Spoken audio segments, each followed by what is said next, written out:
In creative work, there are many different ways to accomplish a goal, and it can be easy, especially for novices, to get lost among the trees and fixate on details. This is a video of a novice drawing a person, and as you can see, this person is unusually starting from the feet up. They're even careful to include a pocket on their character. And in fact, this person actually remarked that after 10 minutes, they only had the feet done because they were so worried about the technical parts of drawing. When we interviewed both novice and expert artists in the domain of drawing comics, experts said that this technical skill was nice to have, but story skills are really what are required. You'll hear a couple expert artists talking about the importance of composition and story concepts over drawing details. Maybe that's what's difficult for the example that I gave, who couldn't draw comics but can do beautiful illustration, is that they think within the box, right, within the panel, and make that look beautiful, but then doesn't go outside or doesn't play around with, the page.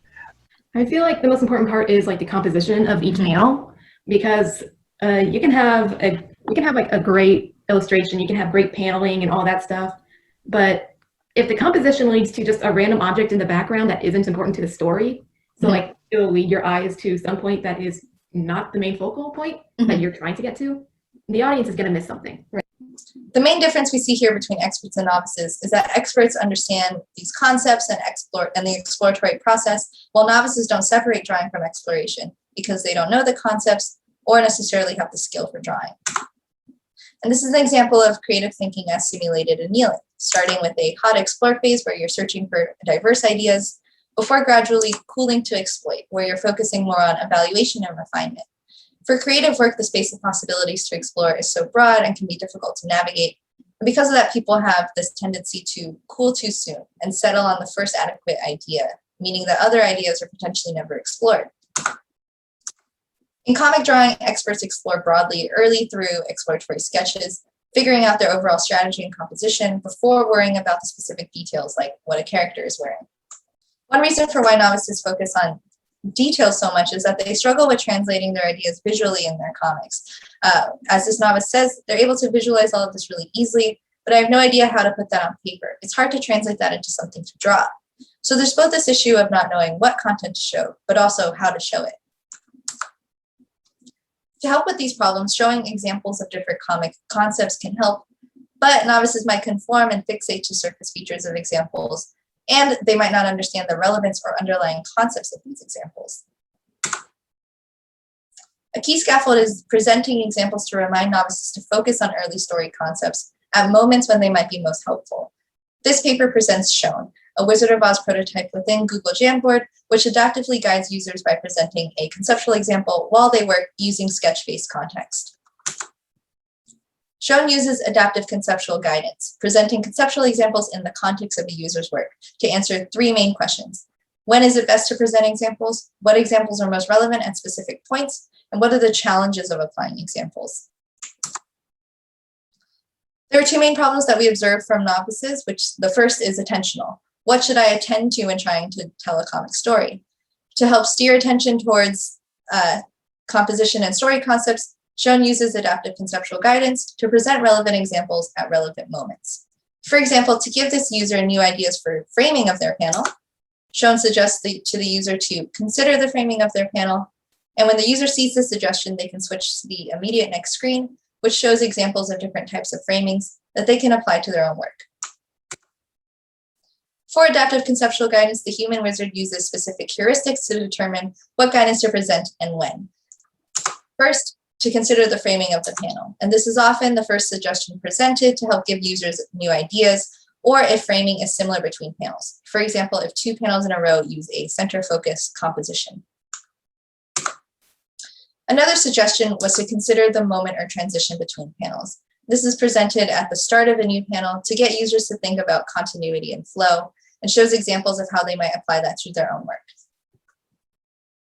The third suggestion was to consider how images and words work together in their comic panels. This suggestion was presented if the human wizard detected that there was no text or dialogue, or maybe too much text or dialogue, or if the panels were visually similar or repeated. For example, if two panels in a row use the exact same visuals with different text.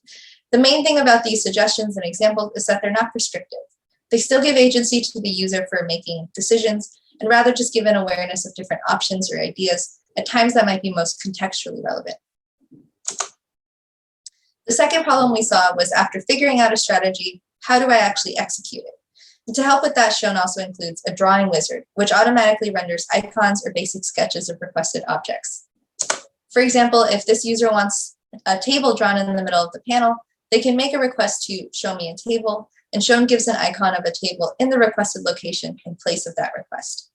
The drawing helper uses existing technology like Google Jamboard's own auto draw feature to provide these icons, with the purpose of reducing focus on details so that users could instead focus on narrative or story without worrying if they can draw something. To evaluate Shöwn and its scaffolds, we conducted a between subjects experiment with 24 novices, split in half into the adaptive and non-adaptive conditions. In this 1-hour interview on Zoom, participants did a think aloud while drawing a 4-panel comic. The adaptive condition used a version of Shöwn with both the drawing wizard and adaptive conceptual guidance, meaning that examples were presented as the user worked in context. The non-adaptive condition used an otherwise identical version of Shöwn with the drawing wizard available and an examples gallery, meaning that they had access to the examples, but they weren't presented contextually. They could go look at them on their own. And our hypotheses were that adaptive conceptual guidance would lead to higher quality comics, as well as a better understanding and application of examples. In blind to condition pairwise comparisons, we showed Mechanical Turk workers pairs of comics, one from each condition, and asked them to choose which comic they preferred for creativity, clarity, and overall preference measures. For creativity, we asked which comic has more interesting drawings and a more interesting story. For clarity, which comic has clearer drawings and a clearer story. And separately, which comic do they prefer overall. In these ratings, we found that raters chose adaptive comics significantly more often for 4 out of our 5 measures. For our creativity measures, raters chose adaptive comics more often for unique stories. For clarity measures, raters chose adaptive comics both for clearer drawings and clearer stories. And finally, raters also chose adaptive comics more often for overall preference. We also asked what participants thought of Shöwn's scaffolds. First, the drawing wizard was meant to take the focus off of drawing skill and detail by producing these automatically rendered icons. Here is a comic with the objects highlighted in green as those created by the wizard based on the user's request. And this participant thought that the drawing wizard reduced the tedium of drawing objects so that they could focus on the overall story. Many adaptive condition participants also stated that the adaptive conceptual guidance and the examples served as inspiration for different ways of showing their comic stories. This participant states that the guidance helped them consider different things that they wouldn't normally have thought about, such as changing the point of view of their third panel.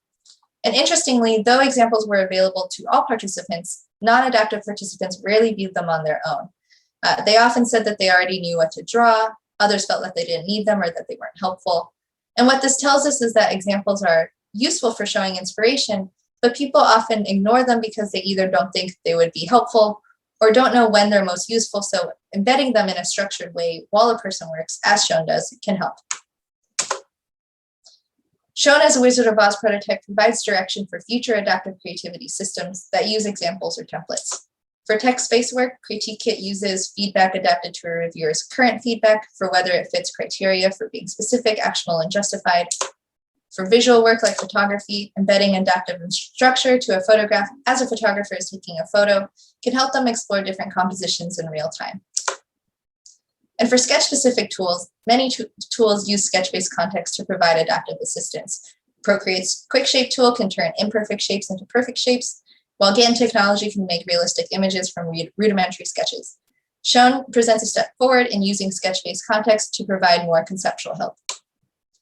To summarize, to help people not get stuck on sweating the details, we give them contextual examples and drawing assistance. Help seeking is a metacognitive skill. You have to know what you need help with and when, which can be difficult for novices. Proactive guidance, as Shöwn provides, can give inspiration and help at moments people might not consider. And through our studies, we found that adaptive conceptual guidance helps people better understand how to apply concepts from examples. Thank you for listening.